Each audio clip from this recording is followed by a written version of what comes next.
Watchdog group Judicial Watch is claiming that during a U.S. Department of Agriculture diversity training workshop, employees were actually told to chant, quote, "Our forefathers were illegal immigrants," end quote.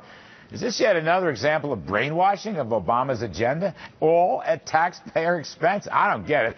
Here now is Larry Klayman, founder of Judicial Watch, chairman of Freedom Watch, author and weekly columnist. Larry, let me just get this straight. They pay the Chicago consultant hundreds of thousands of dollars to have chants, "Our forefathers were illegal immigrants." What is this all about? It's the dumbest thing I ever heard.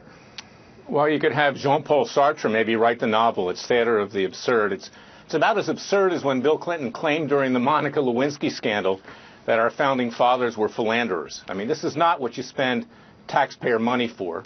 It's an outrage. Yeah, but this is different. Frankly, this is different than Bill Clinton. I want to stay with this ag department. I mean, we talked about the GSA and all the corruption going on there.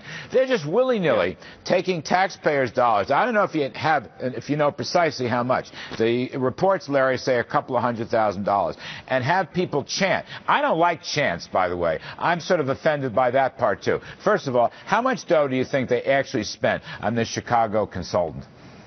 If they're willing to admit $200,000, Larry, it's probably a lot more. And this is a government-wide program. It's not just USDA, but we had the same type of thing going on at NASA with the administrator a couple years ago when he was going outreach to Muslims. We had it with the FBI director last year when he met with Muslim groups. I mean, it's one thing to create diversity transformation, and that's the word, a bizarre word, transformation. They're trying to change people. But it's another thing to use taxpayer money for these kinds of things when that's not what these agencies are all about. Well, so it's I don't clearly understand. Inappropriate. This is the Agriculture Department. What the heck does this have to do, chanting "Our forefathers were immigrants"? Okay, our forefathers were immigrants, fine. But what does chanting that have to do with the mission of the U.S. Department of Agriculture? I don't understand that.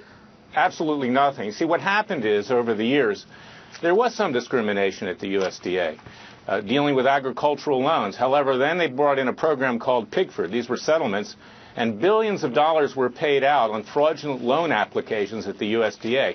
This is part of a procedure which USDA put into effect primarily during the Obama administration to try to reach out to minority groups. And that's a worthy goal, but you don't do it with taxpayer money. You don't do it when it's irrelevant to the mission of the agency. And frankly, it's something that can be done in a different way, not at that expense of $200,000. I think somebody the guy that's running this. Right. This has a GSA feel to it. It has nothing to do with the Ag Department's mission. It's wasting taxpayers' money. The whole idea having people chanting, Larry, is so offensive to me. You know, these are federal employees. These are adults. It's just, I can't. Somebody's got to investigate this. This one really smells. Absolutely. This one really smells. You know, and it creates animosity between the races. It doesn't help anything. It actually makes it worse. It sends the wrong message at the very least. Anyway, Larry Klayman, thank you very much. Now, folks, we asked the USDA for a statement. Here's what they told us. Quote, USDA offers a number of optional workshops and professional development opportunities in order to help employees better serve our customers. The Suter, Betances, and Associates, that's the consultants, those sessions were designed to foster overall diversity awareness, not to focus on any specific minority group, and receive positive feedback from employees across the department. I want to thank the USDA for its response, but frankly, it sounds like brainwashing. I am completely offended by the idea of having employees chanting anything, okay? I find that completely offensive. It's way off base, and whoever runs this program in the U.S. Agriculture Department should be called to testify before Darrell Issa or one of the other investigating committees. This is a joke and a farce.